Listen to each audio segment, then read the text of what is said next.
Hello, Tormod here from um, Southwest Norway. Glad to be here. I have this urge to share my finding of this life, this existence, this world. And because I made these discoveries inside myself, that I can cross-reference with other people, with theories, with science, with all sorts of theories and ideas and physical manifest, animals, nature. I cross-reference what I find in here with the external, and there is really no external because we're all one, but I cross-reference my finding of my mathematical findings within myself. Having made this great discovery within myself during the last 10 years, working on self-forgiveness through my schizophrenic mind and removing all the obstacles, all the traps, all the behavioral patterns that keep me in a lockdown position, all of the sneaky projections or feelings and emotions and egoistical patterns, desires and fears and anxiety and blame and judgment. Wah! All the bullshit that we carry within us, in our heads, in our minds. And today the world is looking very chaotic, in particular with, things that we see happening in the world, like in Western Germany and Belgium, Netherlands, where there's a flood. There are many dead, and there's lots of damage to the cities and to the environment and everything.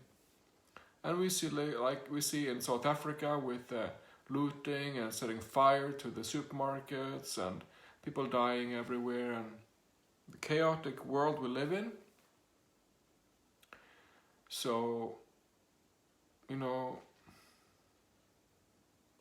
the reason for this is because all the commotion that we face today, all the pain, all the drama, all the trauma, all the live action events that hurt us, that hurt life, that are part of destruction, like with the heavy rains that destroy the cities in Germany and so on. It's manifested consequence. It's manifested consequence for many years. Hundreds and thousands of years of manifested consequence. I'm reading this book at the moment, The Mayan Factor, about the Mayan calendar. A very fine book, might I add. I'm about 1/3 way into it. It's a very cool book explaining the Mayan calendar, And like the Mayan calendar, if you are into philosophy and esoterics and existentialism and so on, and life questions, you might know that there was the saying that the Mayan calendar was ending in 2012, in December 2012, and that many people jumped onto this hype that the world is ending in December 2012. Now, obviously, the world didn't end as we know it in 2012. Rather, it was building up then to this cycle that is explained in the Mayan calendar, that I've also had cross-referred from Equa, from the portal, where it's explained, and I will glad to show you videos explaining the details of how the Mayan calendar came to an end as consciousness. Okay, the Mayan calendar came to an end as consciousness. And this is something that we at Destiny have been very precise and clear about for many years, that the conscious experience has ended. The conscious tool, basically, has ended. What is now more a fact, or what we have to work with and as, is the physical, the reality of things. Because the metaphysical mind stuff, the consciousness and all the commotion and all the systems, that we have in our minds, visualized as consciousness in our sight and in our experience, that is going out, because that is leading us nowhere. Okay, the conscious wall that we see, the conscious wall that we face every day, is going bye-bye, because that is an experience that is leading us nowhere. It is leading us into chaos and destruction and war and abuse, basically. Many spiritual people and institutions claim to think we need to get a higher consciousness and a higher self, and a higher state of awareness. Like we're going up, sort of, into the light and everything. And I will add to that everything has been in reverse. Everything has been in reverse, including that theory. So actually, we have to go down into here, into matter, into our physical life force, the blood, the heart, the liver, the organs, the workings, the garden in here, the place within us, our own sanctuary. That's what we need to find. Because the mind and consciousness and the higher self, or whatever ego we might claim to believe in, is leading us slowly and slowly into nothingness through destruction and chaos. Into nothingness through destruction and chaos. Because again, what is consciousness consisting of? Consciousness has been consisting of, or is consisting of, feelings and emotions, the polarity, north and south, good and bad, left and right, feelings and emotions, thinking that is this, thinking that, thinking, personalities, all sorts of belief systems, and so on, but further back to subconscious, unconscious, and so on. So that the conscious mind that ended in 2012, explained partially by the mind, this book, and also through Destiny and Equaf, that the consciousness has now ended as a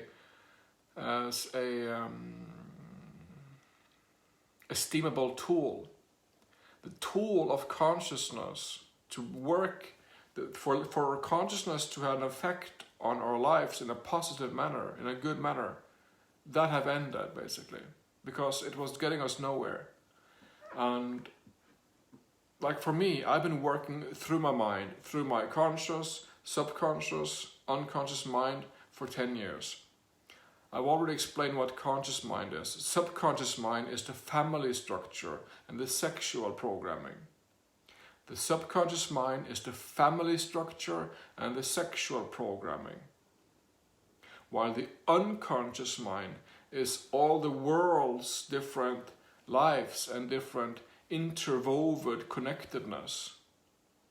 Like in a spider's web all over the world. That's like the unconsciousness. Subconscious is the family tree and the sexual programming, while the unconscious is the deep, world system, spider web of humanity.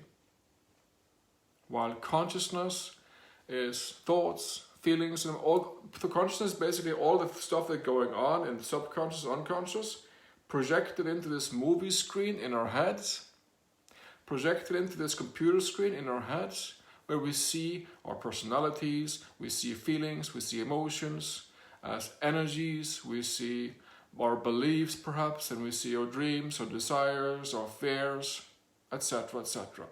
All the theater, all in the mind. That's deception.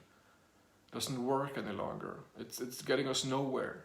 It's getting us through chaos and destruction into nothingness. Absolutely nothingness. Devastation. Death. So what we need to do to create this existence, this earth, into a good place for the next generations, would be to ground ourselves from this very heightened energy experience of the mind into the physical body, into the garden that we represent in here, okay? Into the life force. Perhaps you have a power animal even, like this thing, this bear, this flower, this dragon, this child, this whatever animal or deity or godly figure that you carry in your heart. You know? That you know is that you can rely on, sort of. That is like the link between the mind system and the physical body, the physical, actual, living body, the heart, the liver, the skin. It's very warm. So, yeah, it's very interesting, and you know. What we're facing today in Netherlands, in Belgium, in Germany with the flooding, for instance, it's manifested consequences for our collective lack of real life responsibility. Our collective lack of real life responsibility. For instance, let me take a short leap from the flooding to look at agriculture. In Denmark, in Belgium, in Germany, agriculture, in the EU. Have you ever driven an airplane and seen out of the airplane on the fields of Belgium and Germany and Denmark and the Netherlands? It's like this agriculture there is like so. There's no trees. It's like a blanket of dots, like it's all monotoric. You know, it's all monoculture. You know, and it's not even nature. You can hardly call it nature because of how agriculture is run down there. You know, and this is just insane. Part of the big picture, because everything has an effect. Also, the agriculture in these countries. You know, of course it does. So everything has an effect on this, and like in South Africa, you know, everything plays a part. All of our innermost, darkest thoughts that we ever had, unforgiven within ourselves, leads to consequence in nature, in school, in the workplaces, in relationships. It plays out, it has an effect, because we carry these emotions and burdens within ourselves that has an effect on life around us. You know that. And the best way to deal with this, I find, for myself, is to work with self-forgiveness. Yes, Ida Bra, I always experience the same time when I fly. Yes, when you fly across Europe particularly, you see all this like squares of agriculture, like they have. It looks insane because it looks so dead. It looks so dead and so little life. Where's all the animals? Where are all the bugs? Where are all the trees? Where are all the flowers, the wildflowers? Come on. You know? And yes, there are people working to change this with good intention, with good. There definitely is a lot of organizations and individuals working to highlight this and to put focus to this and to change this. But still there's a very far way to go to balance this out, you know. We have a long way to go before agriculture is ecological, for instance. But look at what's happening. Food prices are rising. food prices are rising at an unprecedented level, even. So, and I wonder if also ecological foods will be rising in price, because if not, then ecological foods will perhaps be as expensive as ordinary food, poisonous food, And what food will we choose then, if ecological foods have the same price as poisonous food? Perhaps that would be a boom in more ecological farming, perhaps. I don't know. But all science and common sense proves that small farms, ecological agriculture, biodynamic farming, small scale practice is what we need. That's been shown over and over. I mean, there can be big farms, of course, but the way that the farming is done on the field, there is so much science on this. And,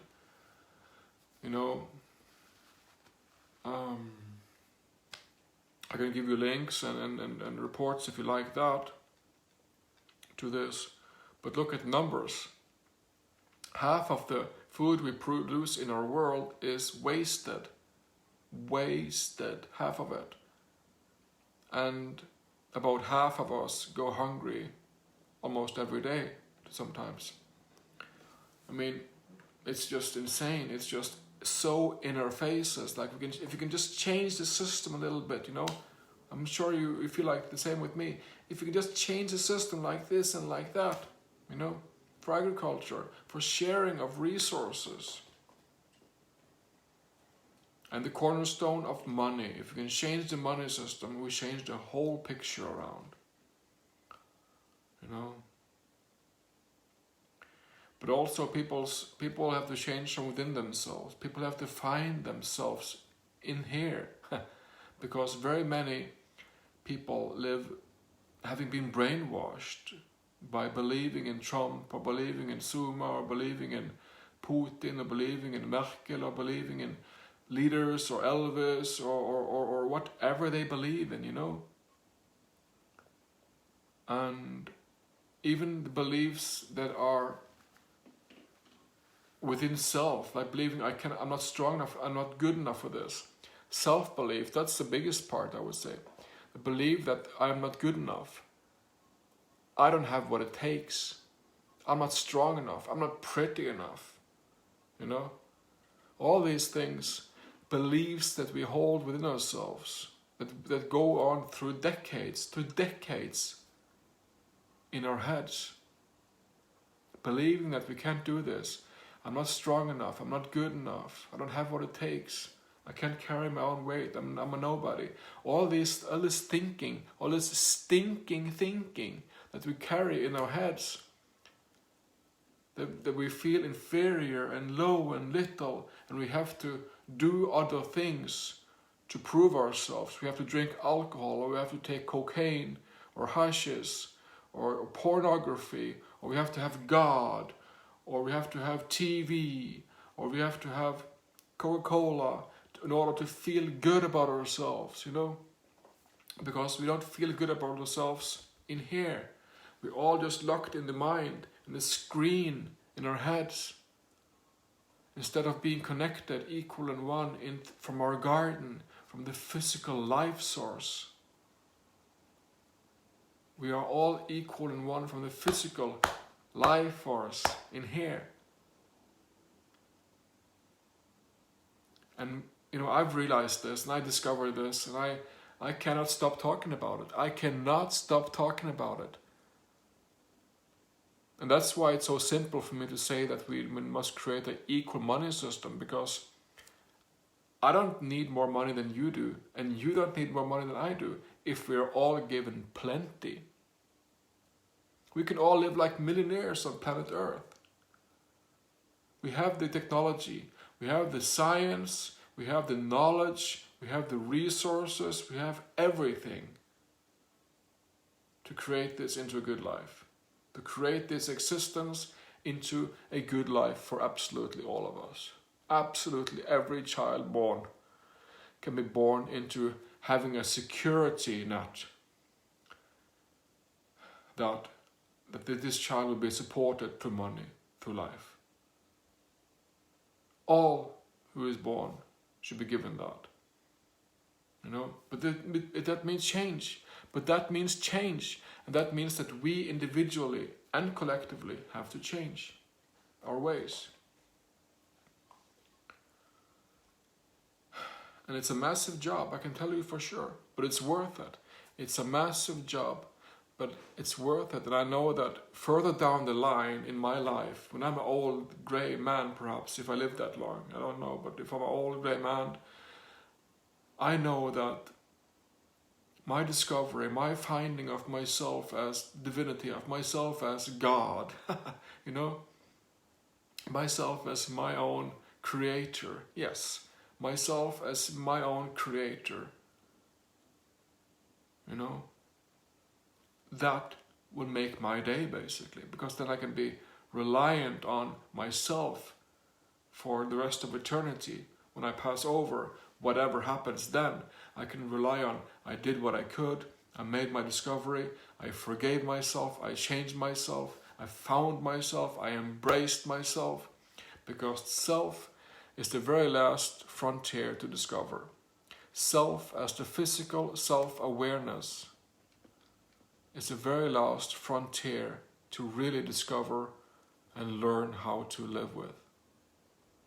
It requires consistency and gentleness and humbleness and bravery and forgiveness and loving and trying again and discipline, and it requires a whole lot of us. But I could do it. I was sleeping on the streets, being a multiple schizophrenic, addicted schizophrenic. I could do it. And if I can do it, so can you. 10 years of self-forgiveness have been my best life insurance ever. It's my best deal that I've done to myself ever. And I will be forever grateful for myself for walking this.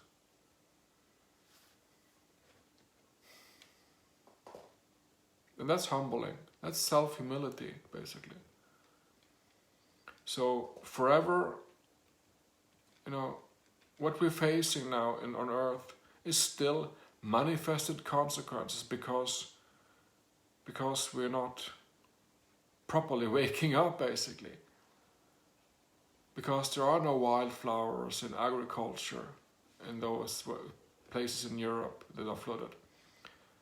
And there are no real animal life in those places. There are no real forests even, Of course there are some flowers and some forest, but you get what I'm saying. If you've seen those pictures on TV or on the screen or wherever, it's quite saddening.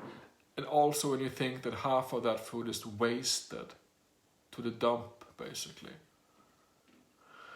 So we have to change.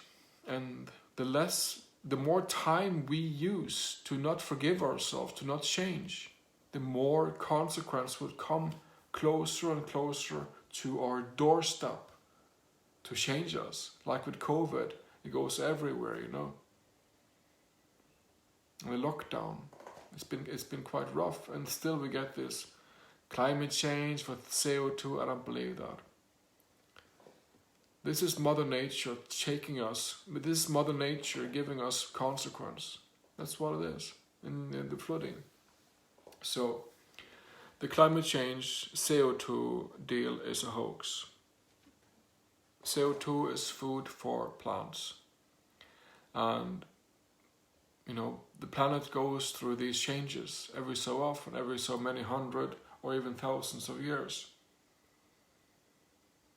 And this is one of those times. Perhaps a very big one. But there are other factors, more like existential factors, you could say.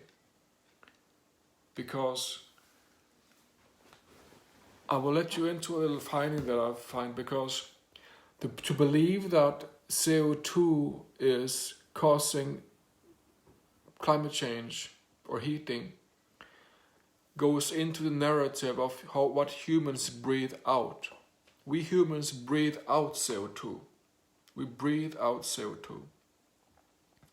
The CO2, the idea that we have to cut, it's very specific in the words, we have to cut our CO2 emissions, means that I have to feel shame, and I have to feel guilt, and I have to feel diminished because I breathe, because I fucking breathe. It's very specific, it's everything, it's very detailed, and in reverse. The CO2 scam is designed for you and for me to feel shame, to feel guilt for breathing, because we breathe out CO2. Everything is specific and everything is for a reason. There are no coincidences.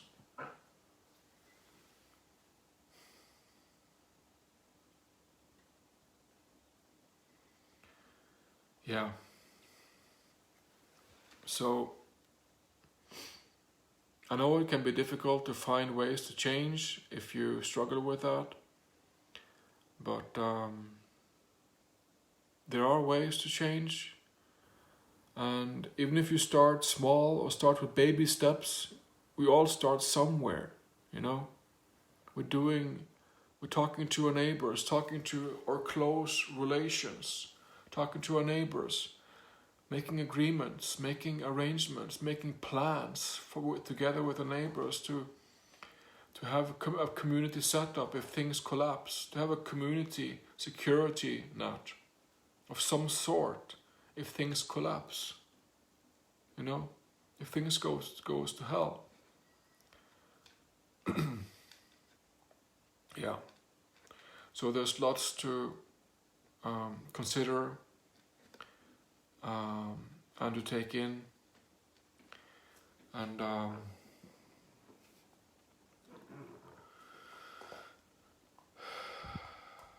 as much as I find it difficult to watch the looting and fire in South Africa and the flooding in Europe, it's tough to watch. It's heartbreaking. It's heartbreaking. It is also manifested consequence for many years in the making. So we have to deal with this because of how we have for centuries and centuries and many centuries. Timelines even, many timelines have been neglecting our real life responsibility.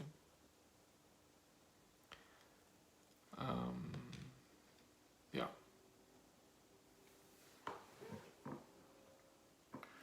So, and when I change, the world changes around me. When I change a little in here, the world changes around me a little bit, you know? So when I change my system, the world system is also changing a little bit. And when you change, and I change, and he and she changes, it changes some more. And there are more cool stuff appearing. More groups in Belgium and Netherlands and in Germany arguing for more forest or more wildflowers for the bees or less pesticides in the agriculture, etc., etc. When you change a little bit and do those things that you know is beneficial for life, the world changes a little bit. You know that, I know this, and you know that, and it can be difficult to choose that. But if you all take steps every day, consistently, make goals, make plans, take steps every day to get further, to get a little bit further in our life process, to change ourselves and our relationships to our minds, to ground ourselves in our being and find common sense in this chaotic world we live in. Thank you very much. Enjoy breath.